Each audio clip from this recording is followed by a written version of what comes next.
मूं तुंहिंजे दात ॾिया मां अॼु जो हिकिड़ो चुकड़ो चाह चखियो वेढ़ांद संदो आ राग कयो हर मारुई मूं सां गॾु थी आ हर सोढो मुंहिंजो भाउ थियो ऐं चंड भिटाईअ खे चइजां तोखे न चवां ॿियो कंहिंखे चवां थो भाला तुंहिंजा बेत कयां थी तुंहिंजूं वायूं आऊं विढ़ा ऐं चंड भिटाईअ खे चइजां।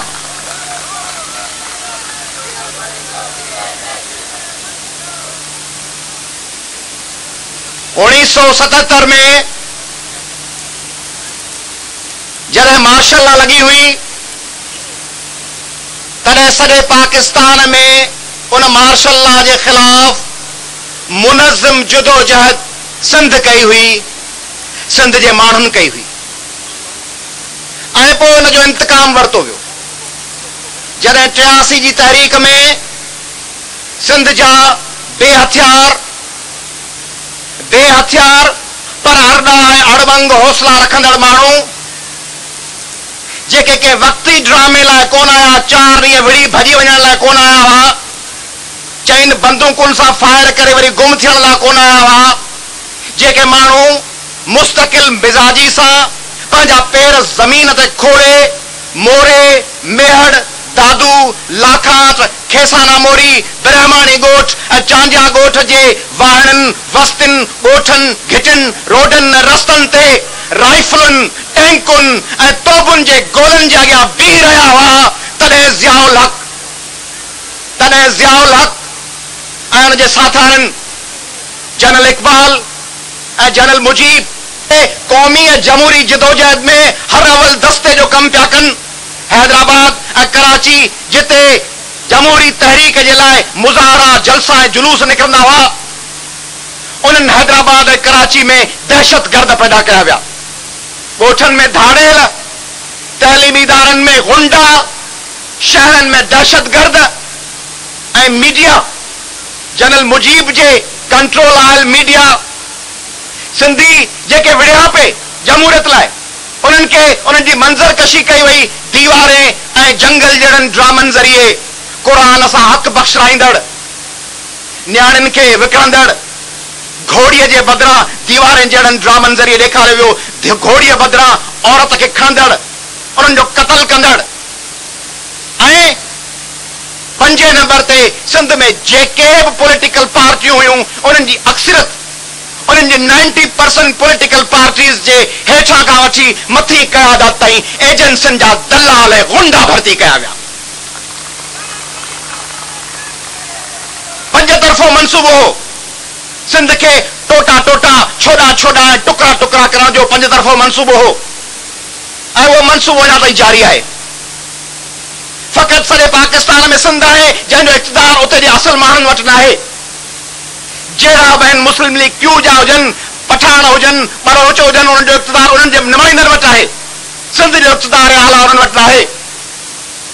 सिंध में छा पिया कनि असांजा शहर असांखां कसीन पिया माण्हूअ खे माण्हूअ सां विढ़ाइनि पिया कंबर जा माण्हू शहजाद कोट सां विढ़नि कोटड़ी जा माण्हू सेवण सां विढ़नि हैदराबाद जा माण्हू टने महमद खान सां विढ़नि सिंध के हिकिड़े क़बाइली जागीरदारी निज़ाम में हिकिड़ो वॾेरनि ऐं उन्हनि जे छाड़तनि ऐं एजेंटनि जी खुराक बनाए उछलायो पियो वञे ही चाहिनि था त जीअं अफ़गानिस्तान खे वार लॉर्ड्स जे हवाले कयो वियो क़बाइली सरदारनि जे हवाले कयो वियो ही गुलबदीन हिकमत यार जा माण्हू आहिनि ही अहमद शाह मसूद जा माण्हू आहिनि ही दुस्तम जा माण्हू आहिनि तीअं सिंध खे ॿुधाइजे त ही सिंध पागारनि जा माण्हू आहिनि ही जतोरनि जा माण्हू आहिनि ही शिराज़नि जा माण्हू आहिनि ऐं ही एमक्यूएम जा माण्हू आहिनि असीं लानत था विझूं हुकुमराननि जे हिन मंसूबे ते असीं कंहिं ॿुधायूं था त असीं संदनि साज़िशुनि खे सम्झूं था मुंहिंजो सवाल आहे सिंध जे हुननि भाउरनि खां जेके एमक्यूएम जा दलाल ऐं एजेंट बणिजी कमु था कनि सिंध विकामे पई तव्हांजे माउ जे मथे तां चादर लाथी पई वञे ऐं तव्हीं दलालो एमक्यूएम जा गुण पिया ॻायो लानत आहे हिन सियासत ते तव्हांजे पेरनि हेठां ज़मीन खिसकंदी वञे ऐं सुभाणे वरी हुकूमत में अचण लाइ जेकॾहिं किन ॿियनि गद्दार वारनि वरी वञी 90 जा दरवाज़ा खड़काया ऐं वरी 88 जीअं वरी वञी MQM सां को इतिहाद कयो त सिंध जा माण्हू उन्हनि जे ख़िलाफ़ थी खड़ा थींदा। सिंध खे तव्हां जरगन जे हाल पिया कयो। चवनि था नेक माण्हू फ़ैसिला कंदा। नेक माण्हू लाहौर में कोन्हनि। नेक माण्हू चङा राज जा सुठा पढ़ियल लिखियल फज़ीलत वारा वॾनि ॾाढ़नि वारा बारिश बुज़ुर्ग माण्हू लाहौर में कोन्हनि, रावलपिंडी में कोन्हनि, फैसलाबाद में कोन्हनि, गुलबर्ग ऐं मॉडल टाउन में कोन्हनि, कराची जे क्लिफ्टन ऐं डिफेंस ते कोन्हनि। नेक माण्हू फ़क़ति जेकबाबाद, शिकारपुर, दादू ऐं लाड़काणे में जेके फ़ैसिला कंदा। हुननि इलाइक़नि जा नेक माण्हू केॾां विया? असांखे सच ॾेखारण लाइ चर भेटाई थी वञे। टांडनि ते हलो सिंध जा माण्हू ऐं साबित कयो तव्हीं सचा आहियो, खड़ा आहियो या कोन आहियो। अचो जनरल मुशर्रफ, अरबाब रहीम,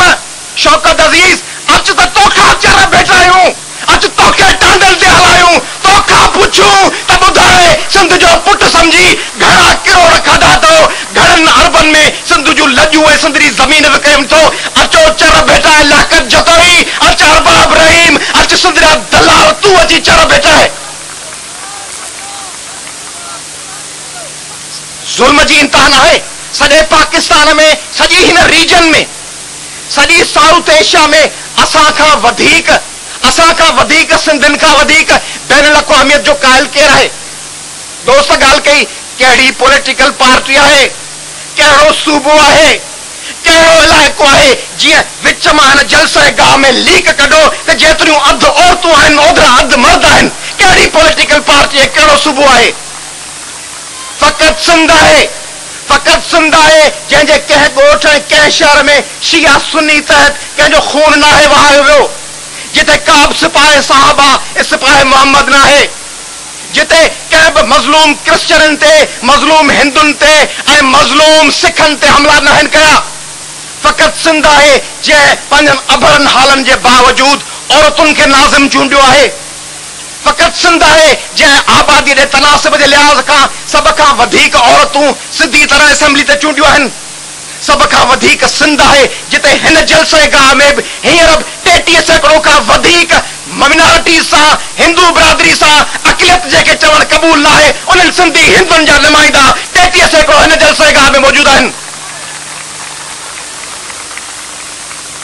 सेक्युलरिज्म जा वारिस असीं, सूफीज़म जा वारिस असीं, बराबरी जा वारिस असीं, जेंडर बैलेंस जा वारिस असीं, ॿारनि जे नुमाइंदगी जा वारिस असीं, ऐं तव्हां असांखे दीवार सां लॻाए छॾियो आहे।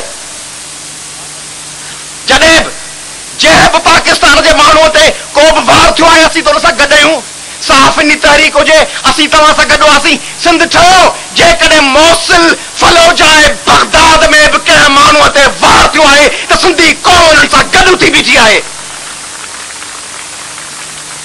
जंहिं वक़्त बि कंहिंजो तौक टुटो, मूं ईअं सम्झो ॼण मुंहिंजी गर्दन हल्की थी। जंहिं महकूमीअ मां को बि छुटो, मूं ईअं सम्झो ॼण मुंहिंजी गर्दन हल्की थी। कंहिं हंध बि मुंहिंजे कातिल जा जे हथ लुॾिया, भल मूंखे ॾे केॾो बि घुटो, मूं ईअं सम्झो ॼण मुंहिंजी गर्दन हल्की थी।